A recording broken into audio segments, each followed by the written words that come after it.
Now the mucous lining, as we discussed earlier, it is internally lined by the mucous membrane. This mucous membrane, this epithelium, is the pseudo-stratified, ciliated and the columnar epithelium. It has the cilia. And the beat of the cilia. The direction of the beating of this cilia is towards the nasopharynx, means from the tympanic cavity to the nasopharynx. This is the direction of the beating of this cilia present in this tube, and this helps. It is important another function to clear the secretion of the middle cavity. The secretion ultimately drained by this tube into the nasopharynx. It is important another function. Normally this auditory tube remains closed. Most of the time it remains closed. It opens. This auditory tube opens at the time of the sneezing, yawing and the swallowing. At these following activities, these tubes actively open. Otherwise, this remains closed. And it is the pharyngeal orifice. It is the pharyngeal opening of this tube, which is the most dilated part of this tube. So, most narrowest part, it is the isthmus, while the most dilated part, that is the vertical slit opening in the nasolateral wall of the nasopharynx.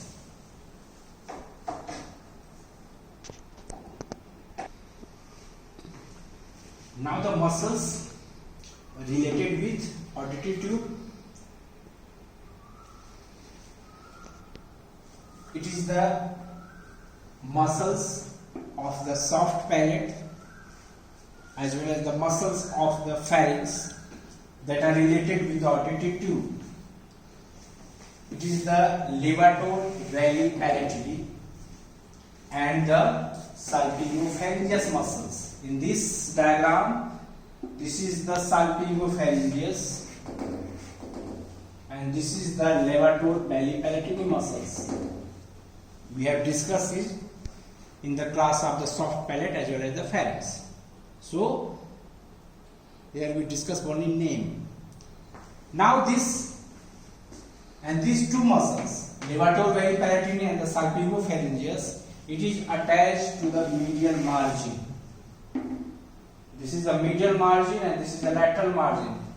This is the levator veli palatini. And here is a small muscles, that is the salpingopharyngeus. These are the medial margin. While the muscles that is attached to the lateral margin, it is the tensor veli palatini. This is the tensor veli palatini.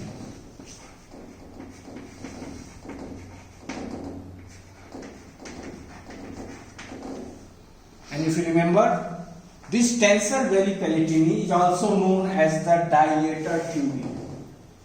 This muscles is attached to this cartilage as well as this fibrous membrane, and contraction of this tensor veli palatini results in the opening of the pharyngeal orifice or opens the tube, auditory tube, and that is why it is known as the dilator tube.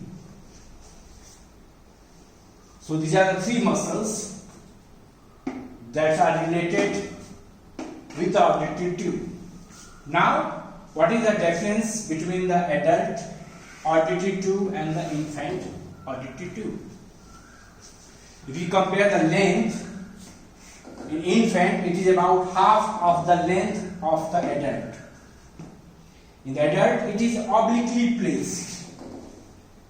There is an angle of 45 degrees with the sagittal plane and the 30 degree with the horizontal plane. In case of the infant, it is almost horizontal, and the angle only is about 10 degree from the horizontal plane.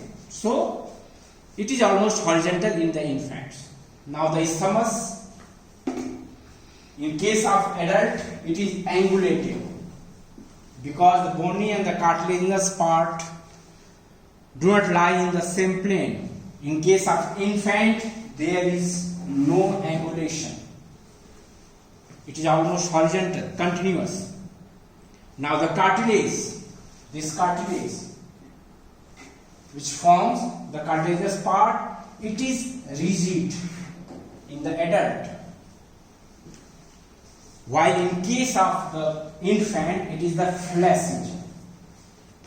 Due to the flaccid, there is a chance of regurgitation of the fluid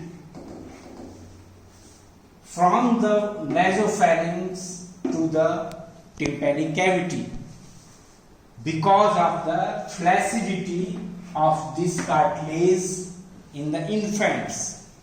The fluid, liquid, reverse goes back from the nasopharynx into the middle ear cavity. So, this is the important difference between the adult and the infant auditory tube. So, we can say the auditory tube in infant, it is shorter, wider and horizontal.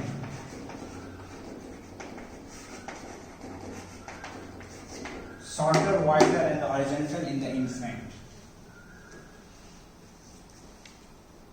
And that is why the middle ear infection is more common in the infant and the children compared to the adult. There is chances of retrograde flow of the infection from the nasopharynx to the tympanic cavity. Now the nerve supply. Auditory tube lined by the mucous membrane, so it has the sensory supply.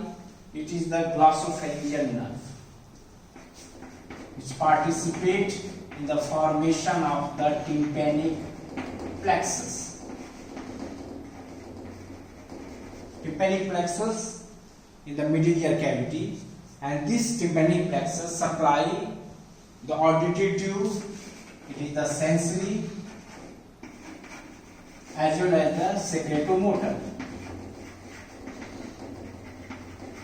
Secretomotor because the glands, mucous glands are present in the epithelium, goblet cells are present.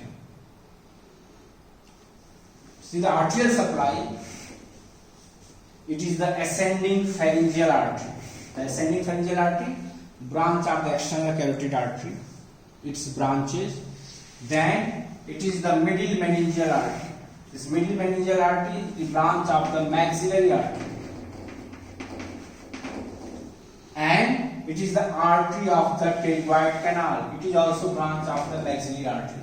So, it is the branches of the external carotid artery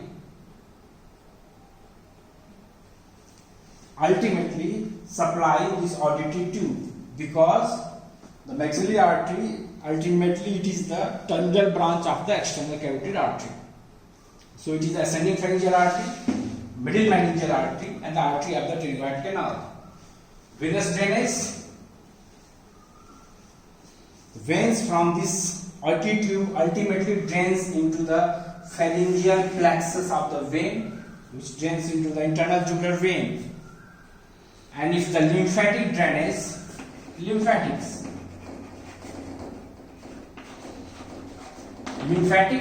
from this auditory tube drains into the retropharyngeal group of the lymph nodes or upper deep cervical group of the lymph nodes. These are the lymph nodes from where the lymphatics drain from the auditory tube. Now the function of this auditory tube. This auditory tube maintains the equilibrium. We have discussed earlier. It maintains the equilibrium of the air pressure on the both sides of the tympanic membrane, and this helps in the proper vibration of the tympanic membrane. This auditory tube protects the middle ear. from the injury due to the transmission of the high sound pressure from the nasopharynx. As we know, this tube normally remains closed and it opens at the time of the swallowing, yawing and the sneezing. So it prevents the transmission of this high sound pressure from the nasopharynx to the middle ear cavity, and thus it protects the middle ear. It also maintains the clearance of the middle ear cavity. It helps draining the secretion and the debris material from the middle ear cavity to the nasopharynx by its active opening and the closing. It clears the middle ear cavity and drains its secretion as well as the debris material into the nasopharynx. So, these are the three important functions of this auditory tube.